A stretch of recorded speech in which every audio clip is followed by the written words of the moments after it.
we are solving Green in Physics question papers. So in that we have reached question number 13. तो question number 13 में क्या है कि two planets have equal masses and R2 is equal to R1/2. Find the ratio of the escape velocity V2/V1. ठीक है, तो रीनीट का हम लोग सॉल्व कर रहे हैं. ठीक है, 2026 फिजिक्स वाला पार्ट. तो क्वेश्चन नंबर 13 में स्केप वेलोसिटी निकालने को बोला है. तो देखो, स्केप जो स्पीड होती है आपकी v, वो क्या होती है, √2gm डिवाइडेड बाई r. ठीक है, सो क्योंकि मास इक्वल है, because masses since mass are equal, masses लिख दो, मासेस आर इक्वल, इस वजह से आपका v1 v2/v1 is equal to r1/r2, क्योंकि ये इन्वर्सली प्रोपोर्शनल है, इस वजह से ऐसा हो जाएगा. सो r1/r1/2, क्योंकि ये हाफ पहले ही बोल दिया गया, अंडर रूट है, यानी कि ये √2 हो जाएगा. तो ऑप्शन नंबर 3. बहुत ही ईजी सा क्वेश्चन था, पता नहीं इतना ईजी क्यों दिया है. क्वेश्चन नंबर 14 क्या है कि the proportionality of the time period of a planet in a circular orbit of radius r. ठीक है, find the proportionality of the time period की प्रोपोर्शनलिटी निकालनी है. तो ये क्या हो जाएगा आपका, कीपलर्स के third law, according to Kepler's third law क्या कह रहा है कि टी स्क्वायर जो है प्रोपोर्शनल है r³ के, इस वजह से टी जो प्रोपोर्शनल होगा वो r⁻³ के होगा. तो ऑप्शन नंबर 2. ठीक है, क्वेश्चन नंबर 15 देखो क्या बोला है. Find the minimum height for wire B carrying 2i. ठीक है, fixed above the wire A carrying i mass per unit length lambda, so A does not rise. ठीक है, तो कैसे करेंगे इसको, मिनिमम हाइट निकालनी है. देखो, मैग्नेटिक फोर्स, सो अगर इसमें हमें मिनिमम हाइट निकालनी है तो हमारे पास क्या है, 2 infinite long parallel conducting wires A B है, और करंट एक में ए आई और 2i फ्लो कर रही है. क्लियर, और दोनों में सेम डायरेक्शन में भी फ्लो कर रही है. ठीक है, तो मैंने इसको करना कैसे है, स्टार्ट कैसे करें बताओ, इसको स्टार्ट कैसे करें, कोई आइडिया. देखो, पहले तो हम लोग क्या करते हैं, हमेशा गिवन क्वांटिटीज़ को लिखेंगे. ठीक है, सो मैग्नेटिक मेन तो सबसे पहला स्टेप होगा magnetic force per unit length निकालना, इसी से ही होगा. पर इसको निकालने से पहले मैं देख तो लूँ कि मेरे पास गिवन क्वांटिटीज़ क्या है. गिवन क्वांटिटीज़ है बेटा जी, वायर ए में करंट कितना है आपका I, वायर बी में करंट कितना है आपका 2i. Distance between the wires क्या है, डिस्टेंस बिटवीन द वायर्स कितना है आपका h. Mass per unit length of wire A क्या है, mass per unit length of wire A is equal to आपका लैम्डा है. तो करंट्स जो है सेम डायरेक्शन पे जा रहे हैं, तो वायर्स क्या करेंगे, अट्रैक्ट करेंगे इस जगह. ठीक है, तो मैं यहाँ पे 2 पॉइंट लिखूंगी, क्योंकि currents are in the same direction है, करंट्स जो है सेम डायरेक्शन पर है, तो क्या करेगा, the wires attract each other, wire एक दूसरे को अट्रैक्ट करेंगे. ठीक है, तो जैसे जैसे वायर ए में आपका जस्ट स्टार्ट स्ट्राइडिंग, तो magnetic attraction must balance the weight per unit length. ठीक है, तो for wire A to just start rising, ठीक है, तो the magnetic attraction must balance its weight per unit length. Clear है. तो ये जो magnetic force per unit length है, ये हम कैसे निकालेंगे, देखो, तो magnetic force per unit length कैसे निकालेंगे हम, तो हम कहेंगे force per unit length between 2 parallel currents क्या है, F/L हो जाएगा. तो फोर्स पर यूनिट लेंथ, ठीक है, बिटवीन 2 पैरेलल करंट्स, एक तो वो दोनों एक दूसरे को अट्रैक्ट भी कर रहे हैं, ये ध्यान में रखना है. F/L is equal to μ0I1I2/2πh. ठीक है, तो इसके बाद हम लोग सब्स्टिट्यूट करेंगे, क्योंकि I1 जो है वो I है, और I2 जो है वो आपका 2i है. ठीक, तो इन दोनों को इस पर सब्स्टिट्यूट करने पर F/L is equal to μ0I × 2i/2πh. तो ये हो जाएगा आपका μ0I² ठीक है, और ये जो होगा एक्ट करेगा अपवर्ड, मतलब मैं कहना चाह रही हूँ this force acts upward on wire A. ठीक है, अब हम लोग वेट निकालेंगे पर यूनिट लेंथ. तो weight per unit length of wire A क्या हो जाएगा, W/L is equal to lambda g. ठीक है, तो नहीं राइज करनी, मतलब मिनिमम कंडीशन हमें निकालनी है, हाइट निकालनी है ना, मिनिमम हाइट। सो हम कहेंगे कि मिनिमम कंडीशन जहाँ पर नॉट जस्ट राइटिंग, तो कंडीशन लिख देते हैं, condition for just not rising, ठीक है। तो ये कंडीशन पर ही हमारी हाइट निकलेगी। तो एट आपकी the minimum height H, minimum height H, ठीक है, mu naught I square upon pi H is equal to lambda g. तो इससे हमें क्या मिला, एच की वैल्यू मिल गई mu naught I square upon pi lambda g, ठीक है। तो ये आपका ऑप्शन नंबर 2 होगा बेटा। ये आपका कौन सा होगा, ऑप्शन नंबर ना। क्वेश्चन नंबर 16 क्या कह रहा है कि an ideal Zener diode with breakdown voltage जो है -3 volt is reversed bias with a negative input voltage Vi is equal to -5 volt. The magnitude of voltage difference between the points B और A, ठीक है। तो अगर मैं diagram बनाऊं जो आपके क्वेश्चन पेपर में दिया है वो इस टाइप का है कि अच्छा, मैंने क्लास में भी एक बार बोला था कि जेनर डायोड जरूर पढ़ के जाना और वो आपको जरूर देगा क्वेश्चन, ठीक है। ए और बी के बीच में निकालना है। तो ये आपका रेजिस्टेंस है, यहाँ पर आपका ए है, यहाँ पे आपका बी है, और ये आपका जेनर डायोड है, यहाँ पे आपका सी है। अब इसको निकालना है, कैसे निकालेंगे बताओ। ये एकदम थियोरेटिकल है, जहाँ पर आपको जेनर वोल्टेज का क्या निकालना है, कंसेप्ट निकालना। देखो अप्लाई रिवर्स वोल्टेज कितना है, 5 वोल्ट का है। अप्लाइड रिवर्स वोल्टेज 5 वोल्ट का है, और जेनर मैं लिख दे रही हूँ, अप्लाइड रिवर्स वोल्टेज कितना है, 5 वोल्ट का, ठीक है। और जेनर ब्रेकडाउन वोल्टेज क्या है आपका, 3 वोल्ट का, ठीक है। इसके और ये ज़्यादा है, this one is greater and this one is greater और दिस वन इज लोअर। तो जब ऐसी कंडीशन आती है तो हमारा क्या होता है, जेनर आपके ब्रेकडाउन मोड में चला जाता है और कांस्टेंट वोल्टेज को मेंटेन करता है। सो ड्यू टू दिस, इससे क्या होगा, जेनर डायोड जो होगा आपके एंटर करेगा ब्रेकडाउन रीजन में, ब्रेकडाउन मोड में, ठीक है। और इसी का रिजल्ट होगा कि maintain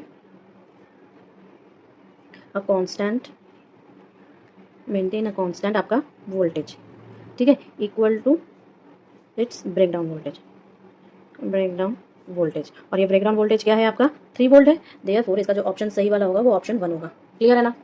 now C question number 17, ये क्या कह रहा है आपको कि in an adiabatic expansion the temperature of 1 mole of ideal monoatomic gas gamma दिया हुआ है 5/3 decreases from 60 kelvin to 50 kelvin, the work done by the gas in the process. इस गैस के द्वारा वर्क डन कितना होगा, यहाँ पे यूनिवर्सल कांस्टेंट आर की वैल्यू दे दी गई। तो ये तो ईजी है, गामा दिया हुआ है। तो पहले हम बोलेंगे वर्क डन किसी एडियाबेटिक प्रोसेस में क्या होता है, तो work done in an adiabatic process क्या होता है, W is equal to NR T1 minus T2, ठीक है। गामा -1, गामा की वैल्यू दी हुई है, तो सब्स्टिट्यूट करेंगे यहाँ पर। सब्स्टिट्यूट क्या करेंगे, पहले तो N इज इक्वल टू 1 है, R इज इक्वल टू आपका वैल्यू दिया हुआ है, T1 आपका 60 है, T2 आपका 50 है, गामा और गामा -1 ही लिखकर, क्योंकि वो 5/3 दिया हुआ है तो 2/3 आ जाएगा। क्लियर। तो W is equal to your 1 into 8.3 into 60 minus 50 divided by आपका 2/3, यानी कि 83/2/3, यानी कि आप बोलोगे 124.5 joule, joule. Clear, option 3। Okay. Now C question number 18, क्या दिया हुआ, a ray of light with wavelength lambda is incident on 3 different photoelectric cells, ठीक है। 1 2 3 पर threshold wavelength of this electric cells भी दिया हुआ है, λ1 λ2 λ3, magnitude of stopping potentials of this cells सबका वो भी दिया हुआ है, द रिलेशनशिप बिटवीन। अच्छा, यहाँ पे हम लोग फोटो इलेक्ट्रिक इफेक्ट का रिलेशनशिप यूज करेंगे, ठीक है। सो उसके अकॉर्डिंग हमें इसको सॉल्व करना है। तो फोटो इलेक्ट्रिक इफेक्ट का एमिशन तभी होगा जब उसके वर्क फंक्शन को क्रॉस ओवर कर देता है, यानी कि उसके थ्रेशोल्ड को क्रॉस ओवर कर देता है, ठीक है। तो मैं लिखती हूँ कि फोटो इलेक्ट्रिक इफेक्ट बोल दो या एमिशन बोल दो, occurs only if the incident wavelength is less than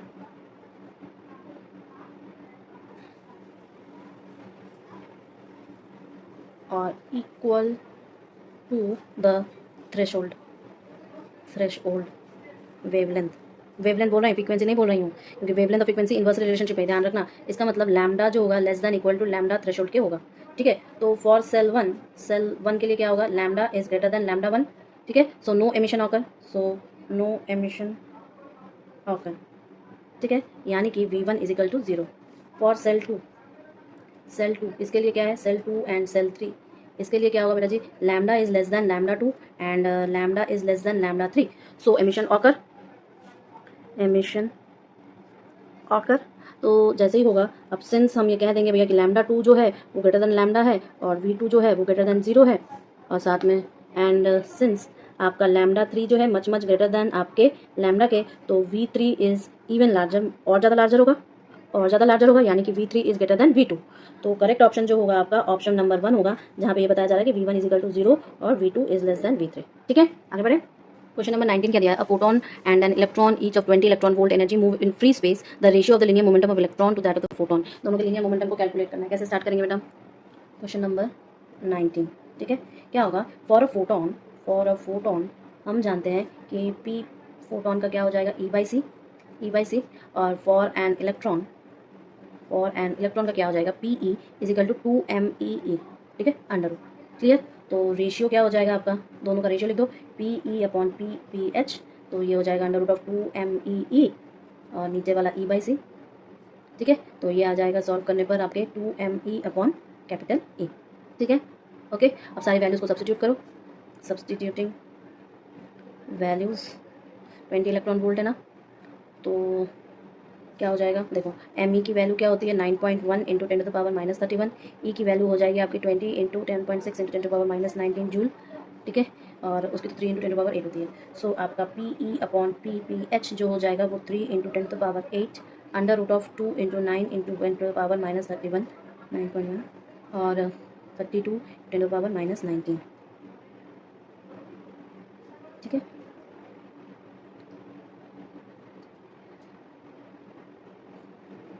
सो ये हो जाएगा आपका 3 into 10 to the power 8 under root of 18 upon 32 into 10 to the power minus 12 का under root.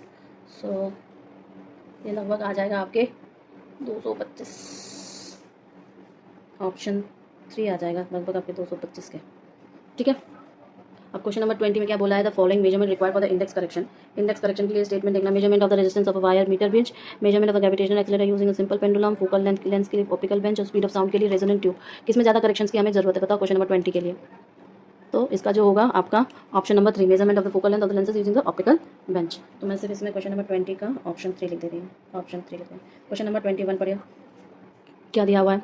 A unit positive point charge is taken slowly through the infinitesimally thin tube that is inside a charged dielectric resistance sphere of radius r having uniform positive charge density rho shown in the figure, ठीक है। और initial and final positions of the charge is marked A and B. Distances are 2 r 3 r respectively from the center of the sphere. In this process, the magnitude of work, total work done in the point charge is rho r square by n epsilon naught. The value of n, n की value निकालनी है। देखो, अगर ये आपका क्या है? Sphere है, और स्फेयर पर सारे पार्ट्स आपके दिए हुए हैं, तो कैसे कैलकुलेट करना है बताओ? तो डायग्राम में अगर ड्रॉ करूँ, ये आपका स्फेयर है और ये मान लो आपका चार्ज इसमें रोटेट करवाएंगे, तो ये मान लो आपका A है, इधर मान लो आपका B है, ठीक है। सो ये इधर है, अभी यहाँ पर आपका डिस्टेंस O से ले रहे हैं, तो ये आपका 3r है और ये आपका 2r है। क्लियर? ये आपका O है, ये आपका मान लो B है। अब निकालेंगे कैसे? n की वैल्यू निकालनी है। क्या निकालनी है? n की वैल्यू निकालनी है। बताओ भाई कैसे निकालेंगे? कुछ नहीं, टोटल चार्ज जो है, टोटल चार्ज, ठीक है, टोटल चार्ज जो Q है वो इक्वल टू है rho into 4/3 pi R cube, ठीक है। तो potential at a distance R outside, potential at a distance R outside, क्या हो जाएगा? V of R is equal to 1/4 pi epsilon naught Q by R is equal to हो जाएगा rho R cube by 3 epsilon naught R। तो work done क्या हो जाएगा? Work done W is equal to Q, आपके 2 points है VB और VA, ठीक है। तो ये 1 इंटू आपका रो R cube divided by 3 epsilon not 3R minus rho R cube upon 3 epsilon not 2R, यही दो डिस्टेंस पर AB और B है, तो ये आपका आ जाएगा रो R क्यूब स्क्वायर, ठीक है, अपॉन 3 एप्सिलॉन नॉट 1/3 माइनस 1/2, तो ये लगभग आ जाएगा आपका minus rho R square divided by 18 epsilon not, ठीक है। तो magnitude of work done, magnitude of work done, magnitude of work done क्या हो जाएगा? Rho R square divided by 18 epsilon not. तो इससे हमें n की वैल्यू क्या मिलती है? 18 मिलती है, यानी कि ऑप्शन आपका 4 करेक्ट है, ठीक है। Question number 22 consider three media P, Q and R with refractive index आपका दिया हुआ है 1, 1, 1.25, 1.5 respectively. The medium Q having a thickness of 5 centimetre is placed between the extended medium P and R as shown in the figure. Object O is placed at the center of the medium Q. The viewed from the medium P near the normal direction. The apparent depth निकालना है, apparent depth निकालना है. ठीक है, तो सबसे नीचे वाला फिर Q फिर P.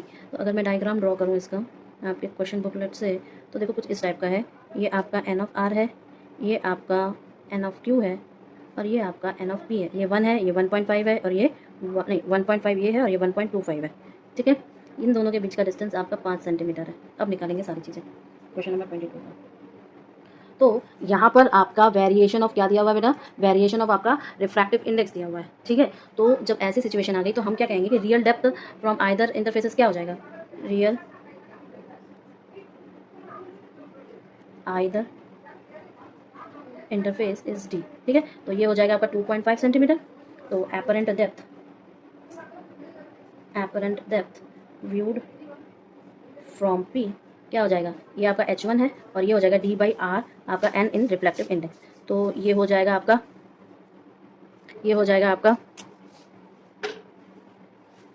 D/NQ/NP. ठीक है, दोनों का रिलेटिवनेस आ गया. तो ये आ जाएगा आपका 2.5/1.25/1 इज इक्वल टू 2 सेंटीमीटर. ठीक, अब एपरेंट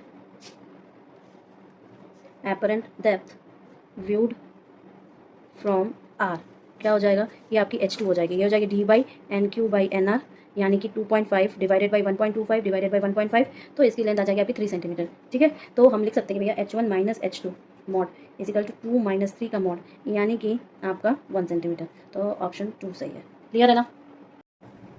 सी क्वेश्चन नंबर 23 क्या कह रहा है. Sorry. A frictionless circular wire of unit radius is fixed from the horizontal plane. 2 point particles of unit mass start above the simultaneously from a point A is equal to theta is equal to pi by 2 with the identical uniform angular speed of opposite directions and meet again at the point B of theta is equal to minus pi by 2. During this time, which of the following figures systematically represents the magnitude of the total linear momentum P of the system as a function of theta? Angular momentum को आपको represent करना है, और यहाँ पर जो आपका explain किया गया यानी कुछ इस टाइप का. ठीक है, और ये आपका बेटा जी रोटेट कर रहा है. ये हम लोग क्लास में ऐसे डायग्राम्स को एनालिसिस करते थे. तो देखो सेम टू सेम क्वेश्चन आना और बच्चों को गुमराह करना इतना ज़्यादा हो गया, आपको दिख रहा है. तो इसलिए ऐसा बिल्कुल भी नहीं करना है. पेपर आउट करवाओ, पैसे देके कहाँ से आ रहा है. कोई अगर किसी को कार गिफ्ट कर रहा है, कोई किसी को कुछ कर रहा है, स्टूडेंट को गिफ्ट हवा में कर रहा है क्या. Just apply your brain. कैसे कर रहा है. ओके चलो, तो इसको हम लोग स्टार्ट कैसे करेंगे, सिंपल सा प्रूफ करेंगे और फिर उसको स्टार्ट करें. देखो स्टेप बाय स्टेप करूँगी तो ये क्वेश्चन आपके पास एक डेटा की तरह रह भी जाएगा बाद के एग्जाम्स के लिए. मान लो motion of a particle, question number 23, motion of the particles क्या हो जाएगा, रेडियस ऑफ सर्कल जो है वो आपका 1 है. मास ऑफ ईच पार्टिकल क्या है, मास ऑफ ईच पार्टिकल क्या है, इज इक्वल टू 1 है. अच्छा, बोथ स्टार्ट्स कहाँ से, from A theta is equal to pi by 2 से. ठीक है, क्लियर है. अब they move in equal angular momentum, तो they move with equal angular speed omega in opposite direction. किस डायरेक्शन में, ऑपोजिट डायरेक्शंस. ठीक है, दे मीट अगेन आपके at B of theta is equal to minus pi by 2. Start तो कर रहे हैं पाई बाई 2 से, लेकिन वापस मीट कर रहे हैं माइनस पाई बाई 2 पर.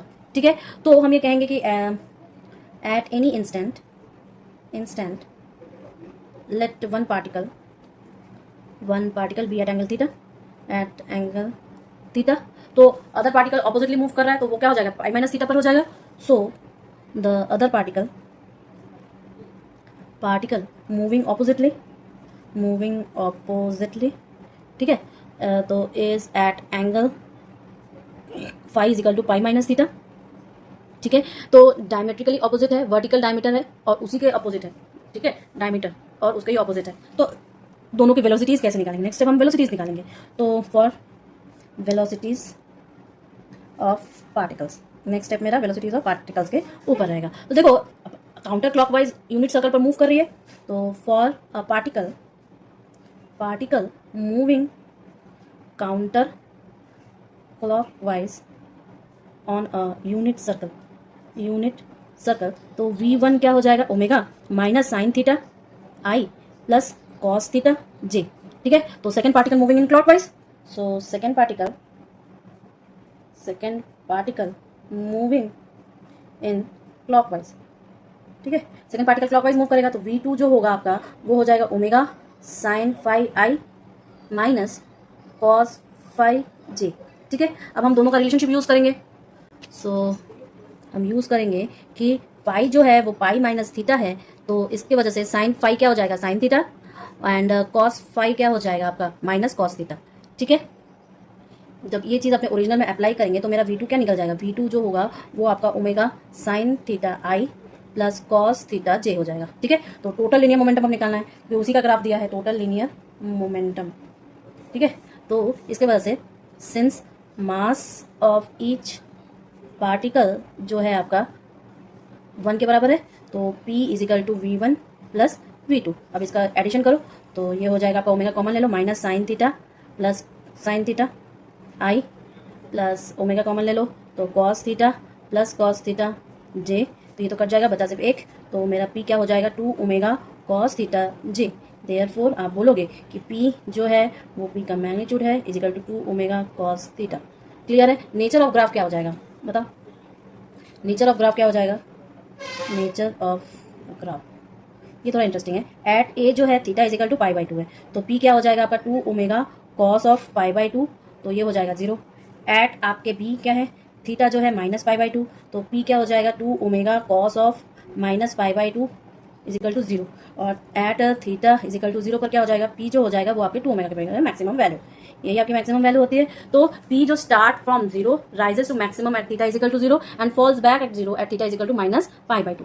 तो कर्व जो होगी प्रोपोर्शनल होगी कॉस थीटा के, दैट इज आपके आर्क शेप की कर्व होगी, ठीक है। तो मैं लिख देती हूँ, the curve is proportional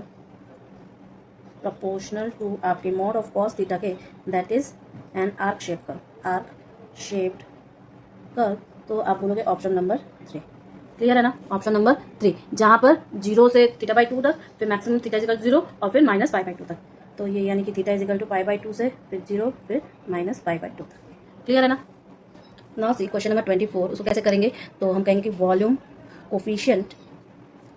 coefficient of thermal expansion क्या होता है आपका, गामा इजिकल टू 3 अल्फा, ठीक है। तो volume increase delta V is equal to V gamma del T is equal to 4/3 pi R cube 3 alpha into delta T, यानी कि 4 pi R cube alpha delta T, ठीक है। सो इसका ऑप्शन नंबर 3 हो जाएगा आपका। क्वेश्चन नंबर 25 देखिए बेटा, क्वेश्चन नंबर 25 में आपको क्या निकालना है, आपको निकालना है रेशियो रो 2 का रो 1 से और आपके टाइम पीरियड के हेल्प से निकालना है। Question number 25, so I will say time period of a floating cork क्या है, T is equal to 2 pi under root of M by rho g A, ठीक है। जहां पर आप बोलोगे T जो है प्रोपोर्शनल है आपके अंडर रूट ऑफ रो के, so T2 by T1 is equal to under root of rho 1 upon rho 2, right. तो 2T upon T is equal to under root of rho 1 upon rho 2, और ये है 4 के। So this implies that 4 is equal to rho 1 upon rho 2, this implies that आपका rho 2 upon rho 1 क्या हो जाएगा 1 upon 4, तो ऑप्शन नंबर आपका 4th होगा, ठीक है। अब क्वेश्चन नंबर 26 देखो क्या है, क्वेश्चन नंबर 26 देखिए क्या है, दिया हुआ है one main scale division of vernier caliper के ऊपर ये दिया हुआ है कि one main scale division of a vernier caliper is equal to 1 millimetre and number of divisions of the vernier caliper is 10, then the both the joints touch each other, the vernier caliper shifts to left to 0, the main scale in each way fourth. देखो मैंने class में भी समझाया था कि इस type के vernier caliper हुआ, स्फेरोमीटर हुआ, इन सब का कैसे करना है आपको, स्क्रू गॉज हुआ, इन सबको मैंने क्लास में एक बार शो किया था और बोला था कि आप जब एग्जाम में करोगे तो आंखें बंद करके उस चीज को इमेजिन करोगे, आपका आंसर कभी गलत हो ही नहीं सकता, ठीक है। तो क्वेश्चन नंबर 26 को कैसे करेंगे बेटा जी बताओ। क्वेश्चन नंबर 26 देखो, लीस्ट काउंट क्या है, लीस्ट काउंट LC आपका जो होगा वो 1 मिलीमीटर बाई 10 यानी कि 0.1 मिलीमीटर, यानी कि आपका 0.01 सेंटीमीटर, ठीक है। अब इसने कहा है कि सिंस आपका द स्केल जो शिफ्ट कर रहा है टू द लेफ्ट पे शिफ्ट कर रहा है, so it has negative 0 error, it has negative 0 error, ठीक है। तो 0 एरर जो होता है वो आपका होता है माइनस 10.4 इंटू LC हो जाएगा, यानी कि -6 इंटू 0.01 इजिकल टू 0.06 हो जाएगा, राइट। सेंटीमीटर में लिखना है, अच्छे से लिखेंगे। तो एक्चुअल लेंथ क्या हो जाएगी, इसका मतलब एक्चुअल लेंथ हो जाएगी मेजर्ड लेंथ माइनस 0 एरर, यानी कि ये हो जाएगा 1.00 माइनस ऑफ -0.06, यानी कि ये प्लस हो जाता है, हम हमेशा क्लास में भी बोले हैं, इतना हो गया। ठीक है। सो आपका 1.06 आ रहा है, लेकिन ऑप्शन में ये दिया ही हुआ नहीं है, ठीक है। तो हम ये कह सकते हैं कि भैया लेफ्ट साइड के स्टैंडर्ड लेट शिफ्ट की मैचिंग के ऑप्शंस के ऊपर आप लिख सकते हो 1.04, बट ऐसा होना नहीं चाहिए, ठीक है। तो थोड़ा सा करप्शन है इस क्वेश्चन में, करप्शन है आपके क्वेश्चन नंबर 26 में, ठीक है। चलो।